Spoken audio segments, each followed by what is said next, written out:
này chia sẻ mọi người ha. Xạ mình có khoảng gần 5.000 gốc xạ, 5.000 gốc xạ, hơn một sào xạ chả bả luôn, không dùng tới, không bán luôn. Đây, đây cây này nhiều người cũng biết mà nhiều người chắc đi kiếm cũng không ra. Cây này là cây cúc tân, cây từ bi gì đấy. Cái cây này làm hàng rào gì ngoài Bắc nhiều lắm, trong Nam này cũng nhiều người đang săn lùng cây cúc tần, cây từ bi gì đấy.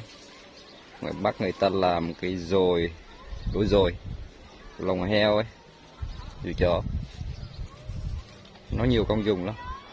Ai cần liên hệ mình ở khu vực Đồng Nai, mình chỉ cho, mình cho miễn phí luôn, cả rừng luôn, bao la bát ngát, mênh mông.